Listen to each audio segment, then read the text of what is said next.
more than 100 unique styles of beer, each with their own set of ingredients, process, guidelines, history, and experience.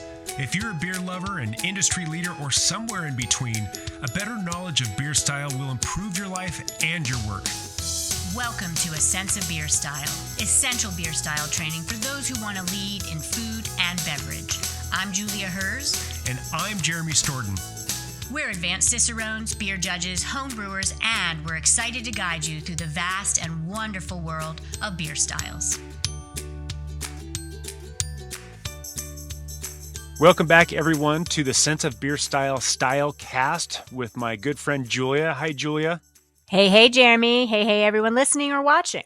Yeah, so this is going to be fun because we are, for the time being, we're leaving the world of European beer behind us. With this one, we're actually heading to America. We're going to talk about American beer. And the very first one we're going to talk about is the blonde ale. Blonde with an E. In Belgium, it's blonde with no E. But in America, we have an E at the end of our blonde ale.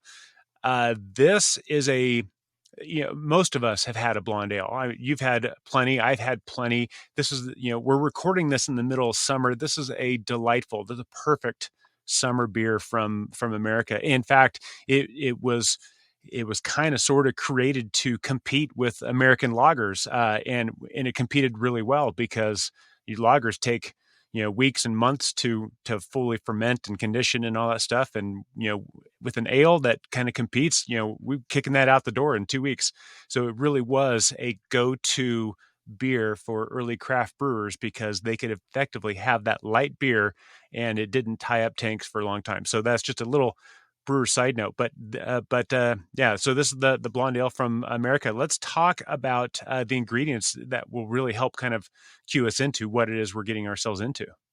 Absolutely. Great introduction. Hello, everyone. And I think that talking about pale American ale and starting with the blonde ale, blonde with an E, is a perfect one because, as Jeremy points out, historically, this kind of was brought to us by American brew pubs and the like.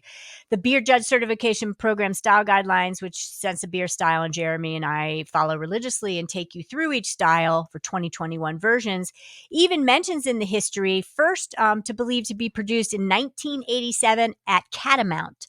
They don't go into detail on what that brewery is about, but the bottom line is this was a standard beer at a lot of brew pubs, easier for them to produce because it was an ale, not a lager, and brew pubs weren't in the early days, the 70s and 80s, as proficient as making lagers. And so the beer that you're going to have in your glass or your hand, and I see Jeremy queuing up to already start to sip, is a U.S. craft brewer version of competing with mass-produced lagers, just like we've seen other styles in many other beer countries that have tried to compete, and the style created itself to compete with the others. Think German Pilsner to Czech lager, right? And so we've got classic ingredients, which Jeremy asked me to speak about. That's really all malt mostly, but you can have wheat. Wheat could be a part of it. It's going to bring some mouthfeel and or sugar adjuncts to bring some more, usually more alcohol and some fermentables over just being flavor centric. And then any hop variety. This is not a hop centric type of beer, but so that's why the hops are more about the bittering, not the flavoring and the aroma. And then the yeast can vary. So it can get kind of harder to try these when you're tasting them blind, say in competition, or also for sitting for, say, BJCP or Cicerone or the like. Clean American, lighty, fruity English or Kolsch yeast is mentioned. For those of you learning in the beginning area of your studies, when it says Clean American, light, fruity English, they mean ale yeast, not lager yeast. And then Kolsch yeast is, a yeast from a country of origin, certainly in Cologne, Germany, that will be used to fermenting cooler. So the lager yeast that might be used in place of ale yeast that sometimes happen is something you'll see sneak in, or the Kolsch yeast instead of just your American or English ale yeast. And then lastly, cold conditioned would be an emphasis of what the style guidelines talks about in the ingredients and or brewing process, because that cold conditioning is going to smooth things out. It's going to take the edge off that ethanol. It's going to really make things a little more palatable. And this beer is meant to be sessionable overall. I mean, that's just what it's about. Yeah, like I said, it's a summer beer. It's perfect. You made a great point about this could easily be confused for like a Kolsch, for example. And if for those of you who are studying for BJCP or Cicerone, you really need to put a blonde ale and a good, authentic Kolsch side by side because they are, at first glance, as first smell, at first taste, they are almost identical. And you have to drill down into the weeds and get into really tight nuance to really start telling them apart.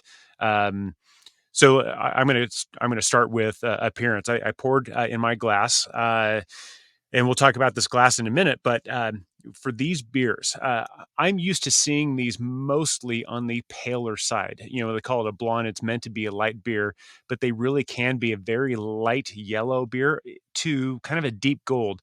This one in my glass is heading toward amber. It's just kind of starting to lean that way, and that's perfectly fine. Um, you might even hear in some craft breweries, they might call it like a dirty blonde or a dishwater blonde or something like that too, to kind of reference the names of different colored hair. That's really what we're trying to do, and there's a flavor associated with this color as well too, and we'll talk about that in a minute. I do expect this beer though to be brilliant to clear. You should be able to almost read a book behind it. You know, it's like you can hold up your can and look at the can behind your beer and still be able to make out what it is. That is typical.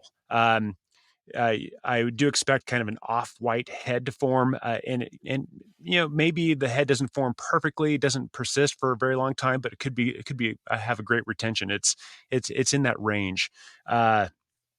Uh, but that's basically what we're going to look for in a blonde ale. But let's talk about the aroma while I start sniffing. Absolutely. And I love the notion of blonde ties to the color on the appearance, and we'll get to vital Yeah. statistics soon. But you could say that potentially what's in Jeremy's glass or in your glass is a blonde ale based on the color, right? You're looking for kind of that goldish hay straw color. So great one to kind of round out the appearance. And aroma, where the fun stuff starts, is light to moderate multi aroma is what the guidelines allow for, and that's going to, I think, lead the day. Is more malt than mostly anything.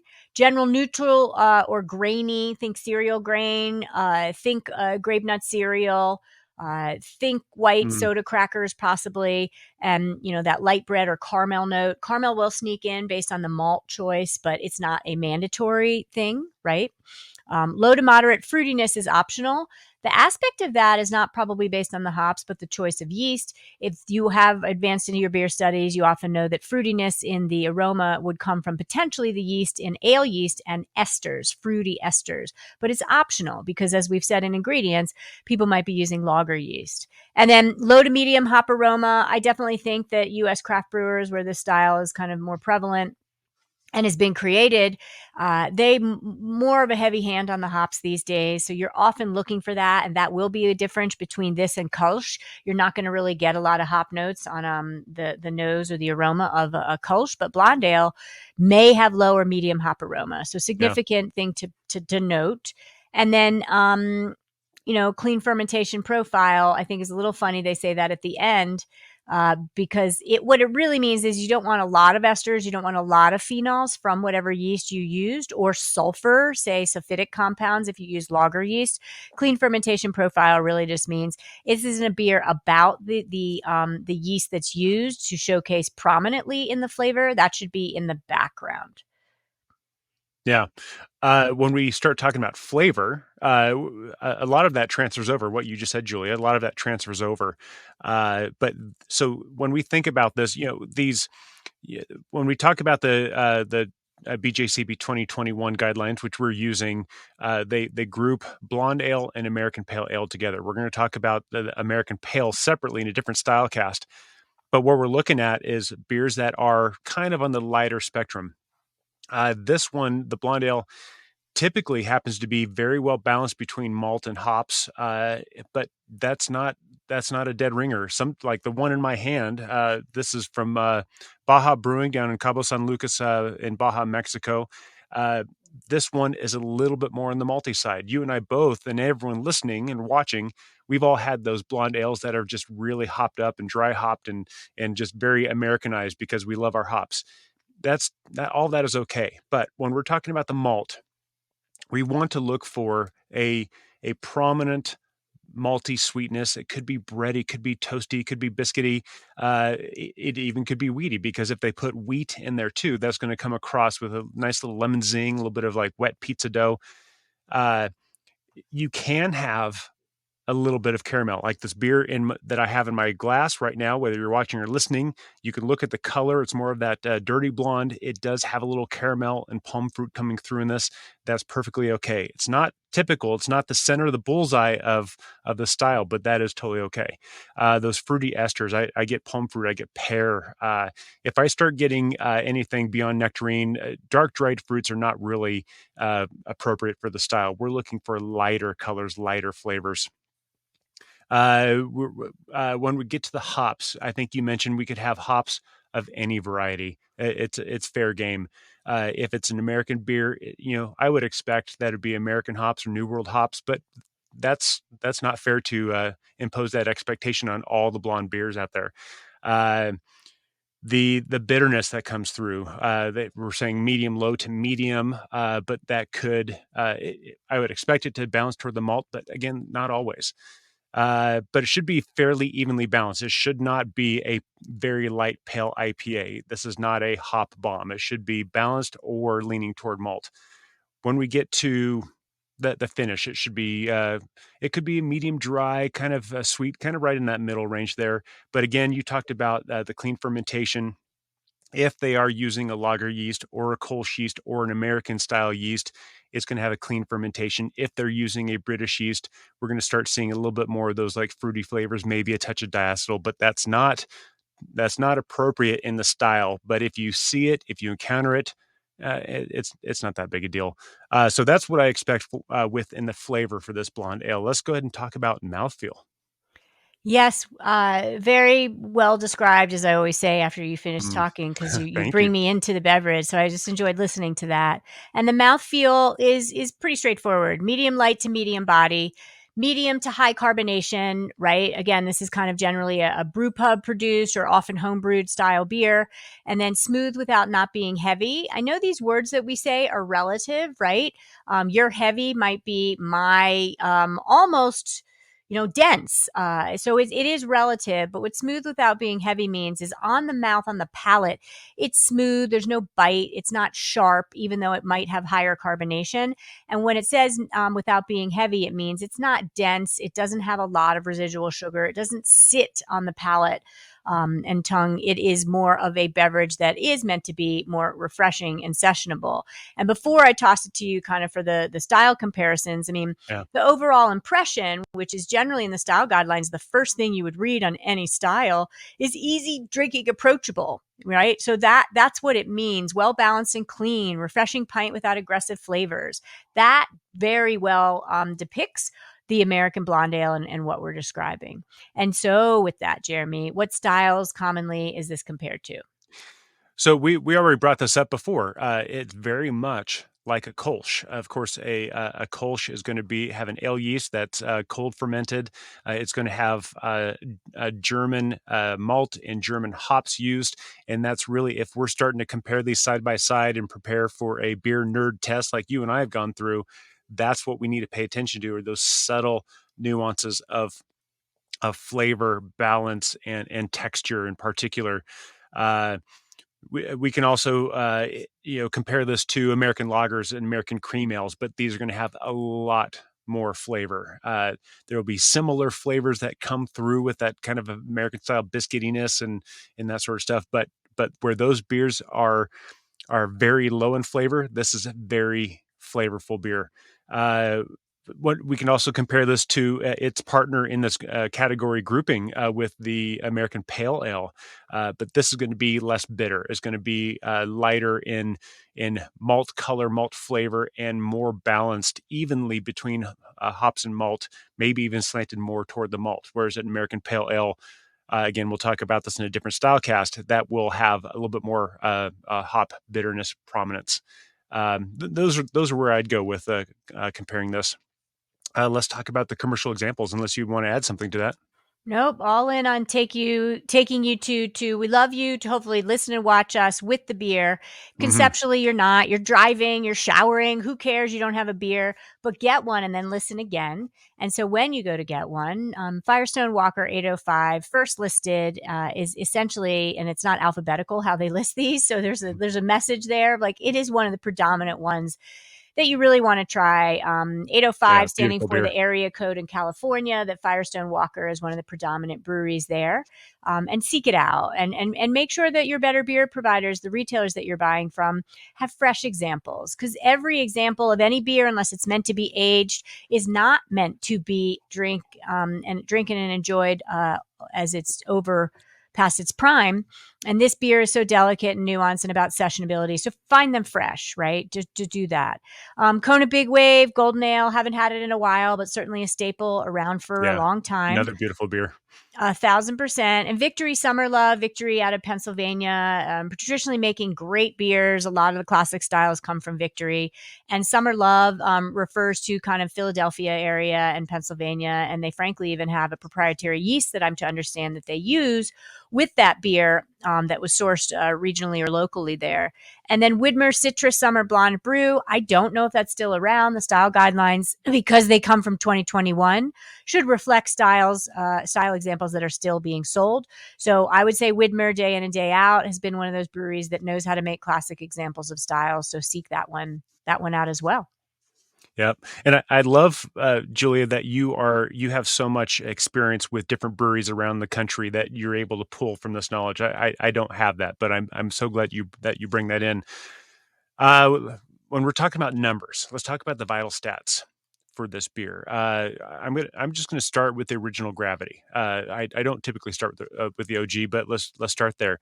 We're looking at original gravity of 1038 to 1054, or original Plato for 9.5 to 13.5.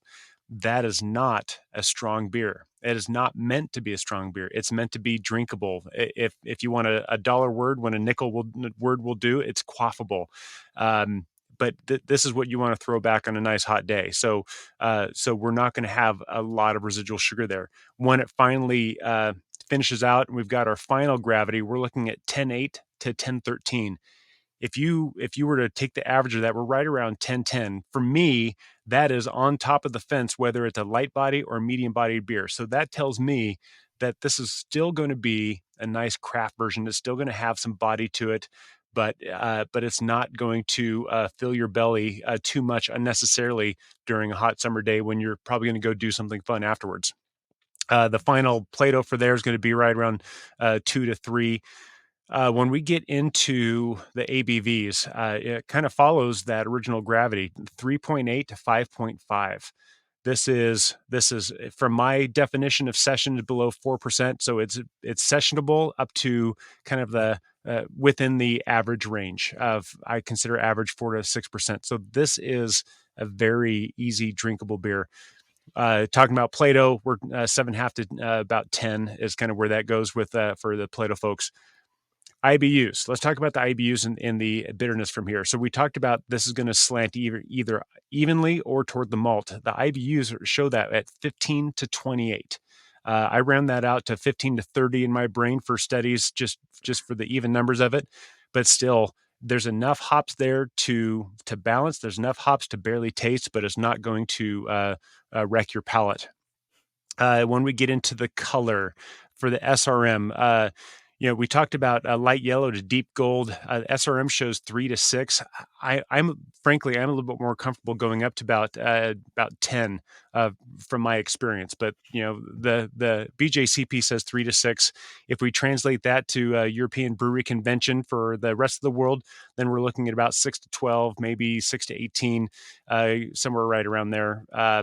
But that's what I'm looking at for the vital stats. And if you have to study this stuff to memorize it for the different tests, then just kind of understand what this means and understand the patterns there, and that will really help quite a bit. But now we're at the fun part, Julia. Let's talk about glassware and temperatures. And you brought up glassware, Jeremy, earlier in this style cast, alluding to not the elephant in the room, because frankly, it ain't so Mhm. controversial, Yeah. but the classic American pint glass, maybe compared to a Willy Becker, and there's different shapes there. Certainly, if you don't know what we're referring to when we say either of these, classic American pint, Willy Becker, dimpled pug mug, and these are all glasses that would be very appropriate to drink a blonde ale in. Look them up and start to conceptually see visually what they look like. Brew pubs of the 80s and 90s, and still very many bars today, use the classic shaker pint, which really was made to shake cocktails, and put on top of your metal cocktail shaker, shake, Mhm. shake, pop that glass off, turn over, and put the cocktail into that. And Shaken, not because stirred. they don't break easily, and because they're stackable and don't chip as easily, they've just become the mainstay. And frankly, so many people steal glassware. Shame on you. You are part of the problem. That if you stop stealing the glassware, then maybe our bars and restaurants would actually invest in good glassware that they weren't worried about being stolen because it's too expensive to replace. So that's a mouthful, but I would say any straight-sided glass. I'm not really needing this in a footed or a stemmed glassware type of thing. I like the fact that you're going to drink this colder, right? I mean, it's supposed to compete with American lager. Drink it at 38 degrees Fahrenheit, refrigerator temperatures. As it warms up, it'll go a little flat. The hops will volatilize out, and you'll have a little less, I think, life in that beer. So I'm suggesting you drink this cold and don't wait to have it warm up. Don't because you're drinking it hopefully and having two or three, then your hand on the glass won't warm it up too much because Yep. it's an easy one to drink and lower alcohol, so you'll get through it more quickly before you warm it up. Yeah, it's easy for me to not nerd out on this because we are going to see this beer in this shaker pint like you talked about. We're also going to see it in those red party cups. We're going to see it in all manner of vessel and all ridiculous Cicerone stuff aside. Basically all that matters is that we get the liquid to our lips and enjoy it. Uh, when I think about pairing with this stuff, for me, this is a great summer beer. I'm not going to think too hard about this. I want to pair this with watching a baseball game. I want to pair this with a summer activity, and this is our post-activity beer. I want to pair this with fish tacos, a BLT, a turkey avocado sub type of thing. I want that what malty flavor, what hop flavor is in there to kind of add to what I'm eating. But I'm really going to use this as a scrubber and as a refresher for the hot day. And so I have different things that I'm thinking about when I'm thinking about pairing with this beer.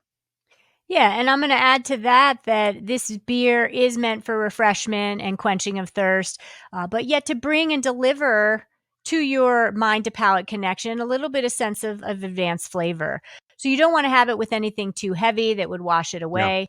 You could, it's not a bad thing, but you just won't get as much enjoyment and flavor out of each sip. Had you put it with something kind of in the medium to light intensity range, this would be anything great from like citrus vinaigrette dressed salads, right? Think just like cold iceberg lettuce, and you're not having a Caesar salad because that'd be too heavy and I think it would clash. I don't want those anchovies in there, even though Jeremy wants it with a tuna sandwich, to each his or her own. But a vinaigrette, with some lemon and citrus, and then they maybe will pull and coax out some of what's going on if they used American hops. To not just the salad, but to, great soups. Put this with a potato dill soup and see what happens. I think that dill also would coax and kind of echo off some of Oh the yeah, hops that'd be that are in great. there. So I think, also too, the notes of honey are talked about as optional and sometimes displaying in this beer because of the malt. So like, let's have it with some kind of things with honey, a honey drizzle on top of fresh cut peaches in a blonde ale. That sounds lovely. And that might even coax out some of the peach esters that are in that if they actually used a kosher and ale yeast. So I go to all those kind of things. That's fantastic. And basically, I just want to land the plane on this: is that this is a light, easy drinking beer meant for hot days and warm friends. So find a good blonde ale and enjoy it. And if you add something amazing to it, let us know. We want to learn more. And if not, just enjoy it. That's all right. Well said. Enjoy American Blonde Ale, everybody. Yeah. Cheers. Thank Thank you for listening to A Sense of Beer Style, the essential beer style training for those who want to lead in food and beverage. With advanced Cicerones, me, Julia, And me, Jeremy. Tune into the next episode as we continue exploring the world of beer styles and what to make of them. We encourage you to listen to the prepisodes to build your foundation and better understand beer styles. And before the next episode, I'd like to ask you to review the show and let us know what you'd like featured in upcoming episodes. Until next time, here's to you and your sense of beer style. Thank you for listening. Cheers.